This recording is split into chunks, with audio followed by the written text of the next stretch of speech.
in around like 2006, 2007, somewhere in that zone at least, I came to the realization that sports are better than music. And I'd spent the previous few years like mostly ignoring sports and focusing on the music, but then I realized that sports delivers something that music just can't, and sports are better than music. And maybe you think that's a bit of an apples and oranges thing, so let me explain myself. I'm a big old extrovert, and I love being in a crowd of people, all doing the same thing at the same time, responding to something at the same time. And like, I used to go to a lot of gigs, and gigs are pretty good at that. But sports, sports have that on lock. And the thing that I realized that I was missing from music is that like one moment of like emotional release when the goal goes in. Do you know what I mean? Where like thousands of people all in one instant collectively like lose their little minds all at one time in this like pouring out of like sheer like uncontrolled joy. I love that. And music, you don't really get that with music as much. You get it a bit, but you don't get it as much, and it generally isn't as strong. Like, I've never been at a gig and everybody just like jumps and screams and grabs the head of the person in front of them and shakes it because they've lost themselves in that moment. And I'll concede that, like, the tension building up in sport and then like released in one joyful moment is great. And I'll concede that music has tension and it builds up and releases. It's just usually a bit more subtle. And if there's somebody who knows something about emotional outbursts, it's your man right here. And if there's someone who knows next to nothing about subtlety, it's your man right here. And I decided that sports are better than music. Even sports that I'm not really much of a fan of, I think are better than this. And actually, to be fair, rugby, I think, is the best. I'm not a big rugby fan, but rugby, I think, is the best at, like, no, you interrupted me. I didn't mean that. Rugby is not the best, but rugby is the best at tension build-up and then release. Qualifying that. Stop it. You know that bit in one rugby game, every rugby game, where there is, all the monster guys are like jumping on top of each other in a pile on the goal line, and then all the fast, nimble muscle bros are standing in their little queue to hopefully get to touch the ball at some point. You know that bit? And then you don't know where you're in the stands or you're watching on TV, you don't know where the ball is, but you do know that at any moment something could happen all of a sudden, and it will be really exciting, and the tension builds, and then something looks like it's going to happen when one of the monster guys picks up the ball and then moves 2 feet and then jumps on top of the pile again, and all the muscle bros, the fast guys, are like, okay, we're moving the line over here a little bit, and nothing happens, but it could happen. And you're waiting for it to happen. And that happens, rugby, cycle after cycle, and the tension builds and builds and builds, and you know that something is going to happen eventually, and you're like, I can barely take it anymore, even though nothing is really happening. But the crowd are getting louder and louder and louder, and you know it, and then suddenly the ball emerges, boom, boom, boom, and they score, and everyone is like, yay, rugby, touchdown, and we're all happy. We love rugby. A little bit. For that reason, the slow, intense buildup of tension and then this sudden emotional release. That's the reason why I think that sports are better than music. And I thought that for a long time. And then I changed my mind after watching this one episode of The Bear. This week, we are kicking off Advent season, and over the next 4 weeks, we're going to be talking about all the Advent-y things. Next week, I'll be back talking about peace, and then on the 15th, it's going to be Chelsea bringing us a message about joy. Really excited for that. The kids will also be doing their nativity that week, which will be very good and exciting. And then on the 22nd, Fiona will be wrapping things up. She's on We Hope, that's why I can't find her. Fiona will be wrapping things up with a message about love. This week, though, we're going to be putting our focus on hope. And before we get into that, let me bless you real quick. Blessings are important and powerful, and I bless you in the name of Jesus to know Jesus even more wonderfully today. May God bless you and protect you. May he smile upon you and be gracious to you. May he show you his favor, and may he grant you hope, peace, joy, and love today and throughout this Advent season. In the name of Jesus, may it be. Good times. So the dudes who received the prophecy from Isaiah that Isla read for us earlier, those dudes knew a thing or two about the build-up of tension. Just for some context, the people in Judah were freaking out about the king of Israel who was going to attack them, but then that actually didn't work out. So tension released for a minute, but we're back in it. Now Israel is teamed up with Syria, and they're going to come and attack us, and we're freaking out again. But then God says, no, I'll step in. Don't worry, I'm not going to let them do that to you. I'm going to put them down. So release tension again. And a dude's kind of got a little bit gloaty about that, which God wasn't hugely impressed with. Here's what he says in Isaiah chapter 8, verse 6 through 8. He says, my care for the people of Judah is like the gently flowing waters of Shiloah. But they've rejected it. They are rejoicing over what will happen to King Rezin and King Pekah. Therefore, the Lord will overwhelm them with a mighty flood from the Euphrates River, the king of Assyria, and all his glory. This flood will overflow all its channels and sweep into Judah until it is chin deep. It'll spread its wings, submerging your land from one end to the other, O Emmanuel. Yikes. God isn't playing. God isn't here to play. Judah are back in the tension, like first Israel, and then they think they're going to get out of it. Oh, we're back. Now it's Israel and Assyria. And then they think they're going to get back. Now it's Israel and Syria. Then they think they're going to get out of it, and they're back in it with Assyria, and that's worse. Like they're going to get it. Everybody's going to get it. Israel and Syria are going to get it. Then Judah is going to get it, and it's going to be rough. But there is an instruction that is going to make things a little bit easier that comes with the warning in that prophecy. It says, look to God's instructions and teachings. The people who contradict his word are completely in the dark. They will go from one place to another, weary and hungry, and because they are hungry, they will rage and curse their king and their God.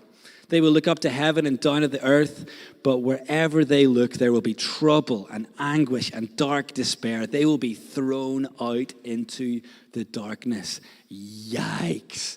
Tension. Like Judah have been taking all this stuff seriously, seriously enough to freak out. Seriously enough to believe God's prophecy that he is going to step in against Israel and Syria. Enough to feel the relief of that, even if they did get a bit gloaty. But now they're right back in it. But are they going to take this seriously enough to do the thing that they need to do to respond rightly?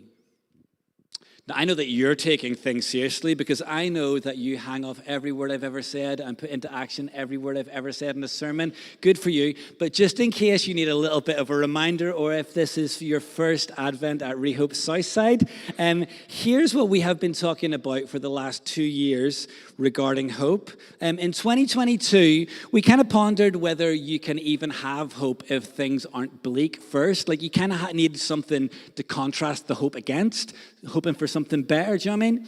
And I guess that's a little bit of a hypothetical, theoretical question, because we are humans that live on Earth, and there's generally speaking plenty bleak to go around, but there's also plenty hope. And then last year, we talked about how focusing on the certainty that God brings us is how we can have hope and be certain about hope, even when we don't know how things are going to work out. And if we're applying that stuff to what we're thinking about this year, we can see that for the people in Judah, there is plenty bleak for these dudes. And how they have been responding to it, like have they been thinking about the certainties of God? No, they've been gloating. How they've been responding to it isn't exactly positive so far. And they're living in so much tension that they think gets released and then they're back in it. They think they get released and they're back in it. And it keeps getting worse and worse and worse every time. And it kind of feels like they're just stuck like in a loop. And life gets like that sometimes, doesn't it? Do you know, it's easy to feel stuck, like whether you're applying for jobs and doing interviews on a loop and through no fault of your own, like not really getting anywhere with it, applying for like trying to find a new flat, trying to buy a house, like maybe starting a family, like maybe there are other family challenges going on there. Like sometimes the same battles present themselves again and again and again, and every time we feel like we've got a little bit of breakthrough in that, we can find ourselves right back in it. And it's easy to feel like the loop just is never going to end. And it's easy to feel like there's not going to be any hope in those moments or in those seasons. And that's when we need to remember that 2023 thing. We need to focus on the certainty about God and what he does. Here's some certainty. If you feel like you can relate to that, there is hope for you. For sure, there is hope for you. Okay, so The Bear, right? Has anybody watched The Bear? Anybody seen The Bear? It's so good. It's about this Italian-American family. Actually, Leanne recommended it. Thank you, Leanne. I appreciate you. But about this Italian-American family who are opening a restaurant, and it's some of the best TV that I have ever watched. And if you've got Disney Plus and some free time, I would highly recommend it. Fair warning, though. Many poopy mouth words, but probably nothing that you wouldn't hear walking past the James Tassie, so you can make your own choices. The building and releasing of pressure is like The Bear's whole thing. It is so intense and so chaotic, and I kind of love it for that. And the chaos usually revolves around the people and the restaurant. And there's this one episode in season 3, and if you haven't seen it yet, this is going to be so vague for your benefit. I don't want to spoil it for you. It's so good. Right, so there's this character, and they are doing a normal everyday thing away from the people, away from the restaurant. And normally that's when you think, oh good, they are going to get a little bit of escape from the absolute chaos that swirls around those people in that place. And you're like, good, you kind of deserve a little bit of an escape from them. That's good. And then something that you kind of knew, like you always knew that thing was going to happen, and then it happens, and suddenly you're back in the urgency and like back in the chaos and back in the tension. And the character tries to do stuff to kind of like manage the moment, but everything that they kind of do like just doesn't like really make a difference. And as things go on in that scenario, then like things just get more tense and tense and tense and tense, and you feel it, like you completely feel it, and you're like, oh, like you know when you're just like gasping for something to end, and it just doesn't. It goes on for ages to the point where it kind of ends up with them clutching at straws, trying to find someone to help them. And the character in the scene is one of the only characters that holds like any stability whatsoever in the show. And everybody else, every other character is just like some level of like lovable dirtbag that you would love to trust with your crisis, but they prove again and again and again that they can't really be trusted with the crisis. So, like our character, who we want good for, is reaching out to these people, reaching out to the chaos for help in their chaos. And you're like, no, don't do it. Don't do it. And throughout the whole scene, there's this one song playing. It's called New Noise. It's by this 90s punk band from Sweden called Refused. And it's used as like this motif throughout the whole series as like the precursor to chaos. Like when you start to hear the song, you know something bad is going to happen. And it starts off with this like kind of like spiky and like palm muted riff that repeats for 3 bars. And then at the end of the 4th bar, the end of the 4th time, they release the palm mute. So it like the riff represents like tension, tension, tension, tension, tension, a little bit of relief, maybe. And then it loops and it repeats and it repeats and repeats, and it teases you with, you're going to get out of this. It's going to be okay. Just kidding, it's not. Boom. And every time you go back into the loop, it builds. Like next time there's some drums and some bass. Next time there's another guitar. Next time there's a synth, and it builds and it builds and it builds and it builds and it builds and it builds till you can barely take it, and you're just waiting for like the vocals to come in and for like the whole band to hit so that all this tension can be released. And when it gets to that point, like 4 times round and like music. So 4 is the magic number.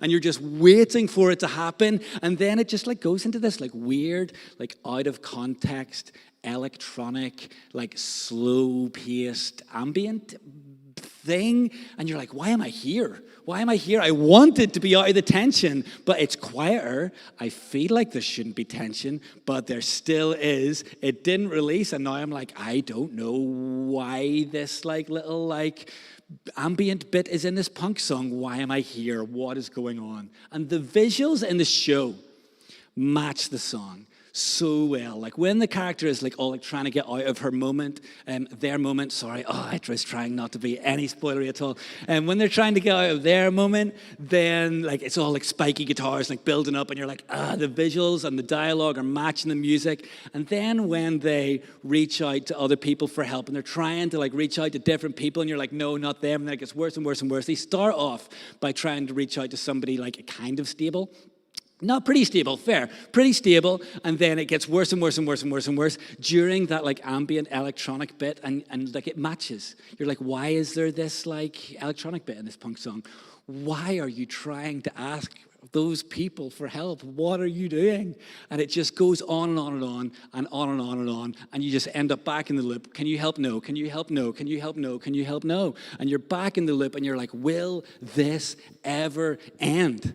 And the electronic bit in the song lasts half the length that it does in the show. They double the length of it in the show. And I have that record, and I know that song. So I was waiting for the band to kick in, and it would be relief, and it didn't come, even for me, even when I knew what was going to happen, and it still didn't come. And I'm like, can we get out of this loop?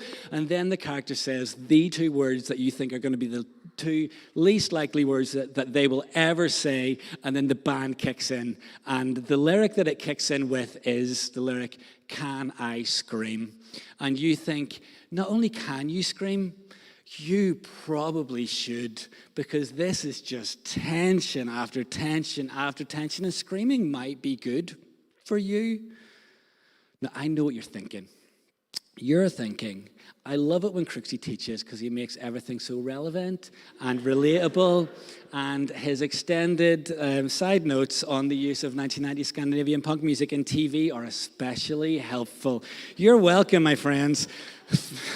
Let me get there faster. So watching that episode changed my mind about the sports and music thing. Like music can do the build-up of tension and release it thing, and it can do it really powerfully. Watching that episode, I made Jamie rewind that scene back so I could watch it again.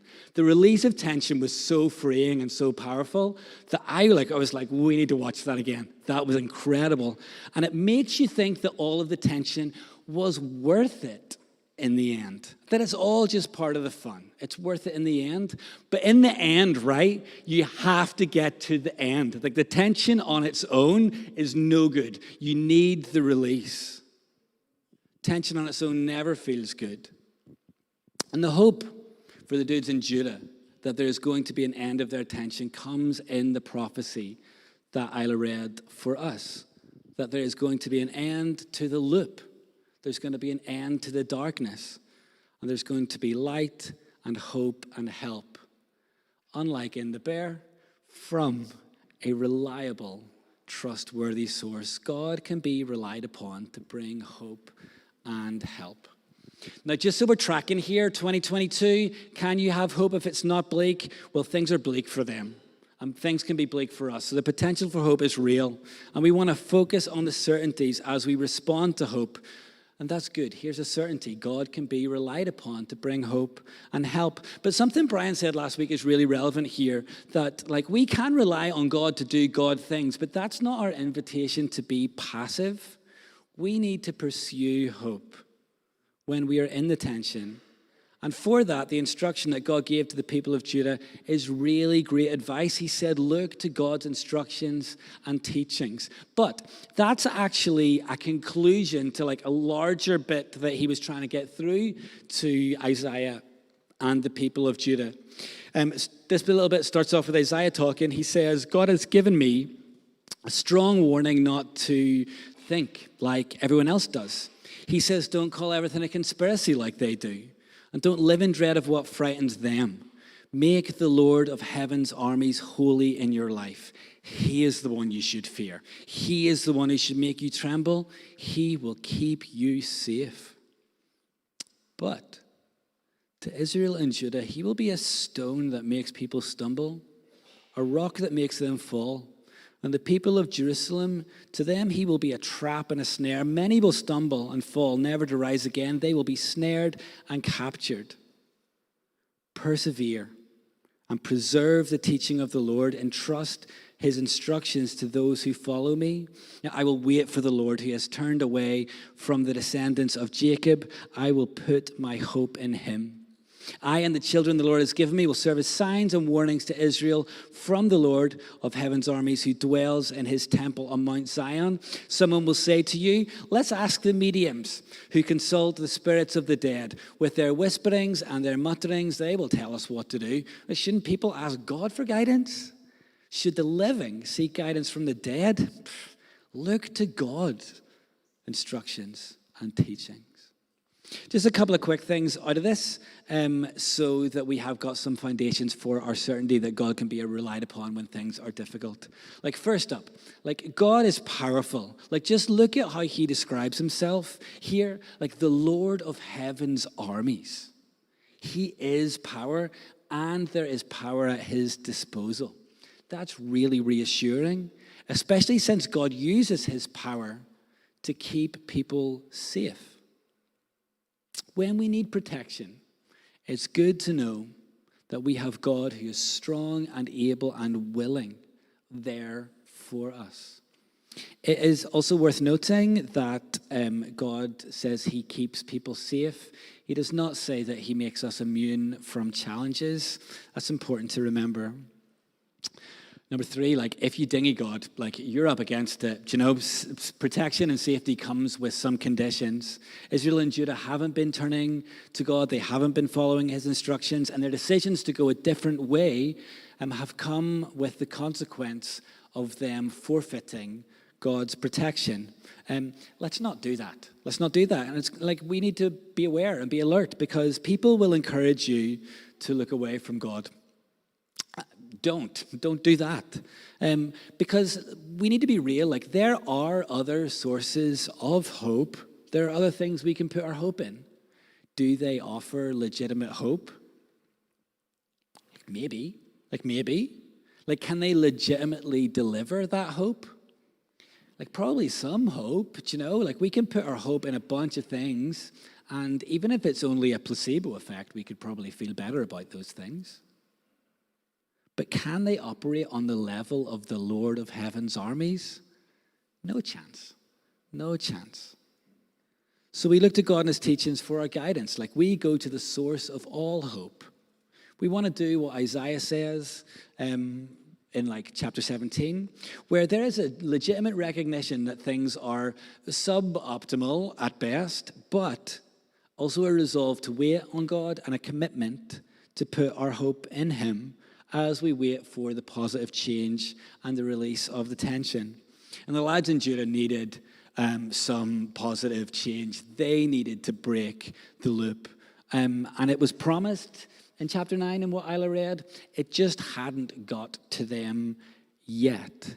But they had something to look forward to in hope, and it was going to come in the form of a human child, a child that was going to be born to us.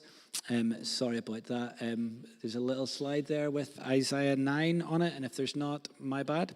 A child born to us, and the government will rest on his shoulders. He will be called Wonderful Counselor, Mighty God, Everlasting Father, Prince of Peace. Like, all of this stuff is great, and then the passionate commitment of the Lord of Heaven's armies will make this happen. Passionate commitment. I just love that.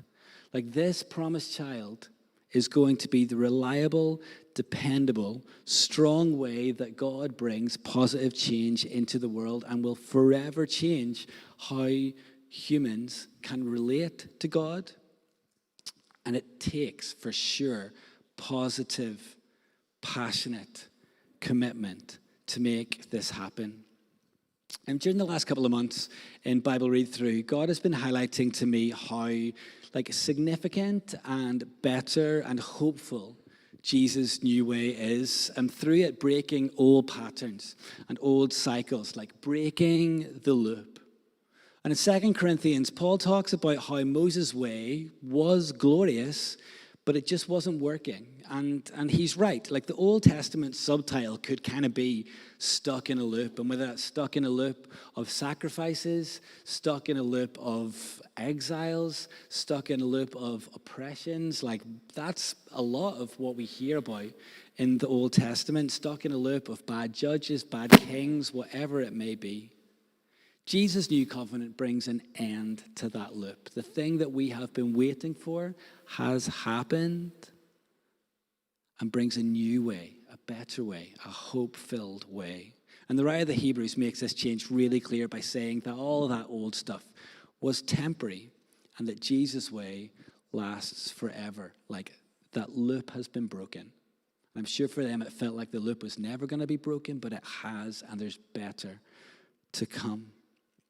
And what leaves us being able to have confidence, since Jesus is able to break the loop and bring hope into those like eternally defining things, we can trust him with our things, with our like really significant challenges, and with, the smaller things that maybe add up and are significant in their frequency,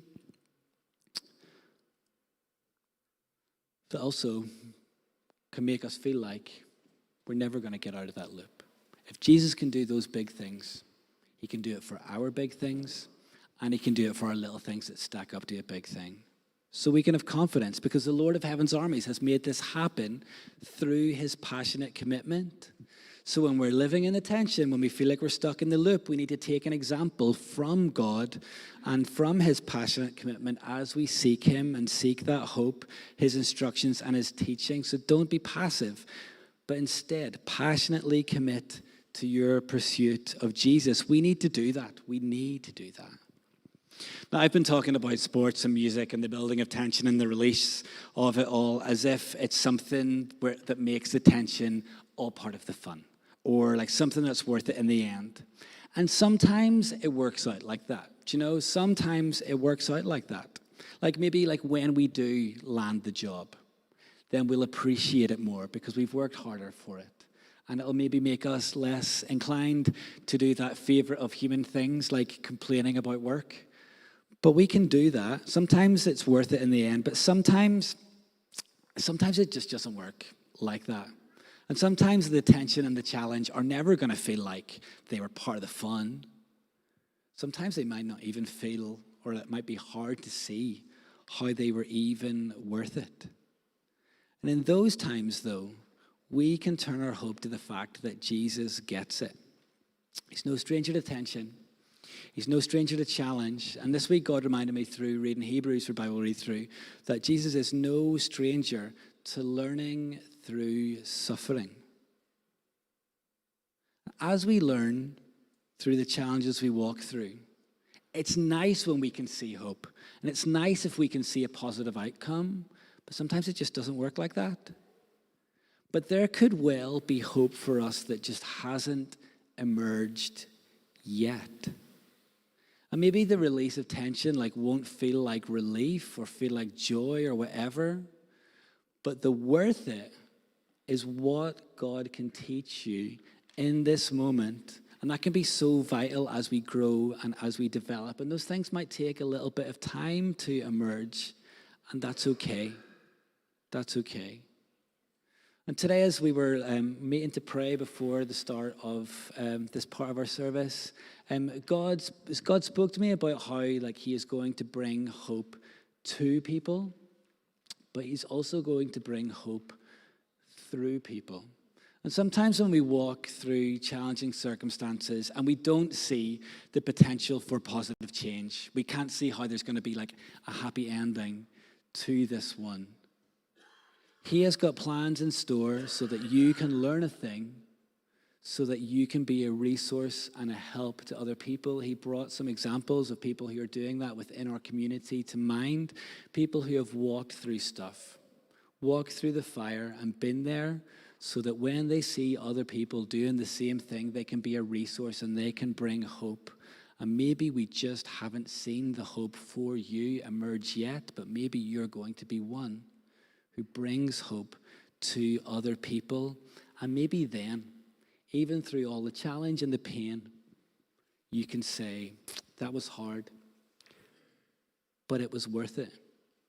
But when we're in these moments, what we can ask ourselves is, Jesus, what can I learn as I choose to put my hope in you today, so that we are learning, so that we are growing, so that we are able to receive his hope, so that we're able to give and offer his hope to other people.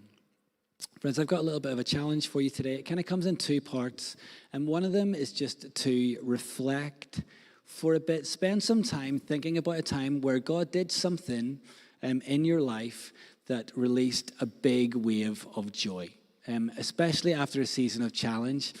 If you can write that down so you can remember it, that's good. Hold on to that thing in your season of challenge as you're looking forward in hope to some positive change. Remember that God did that before and he can do it again.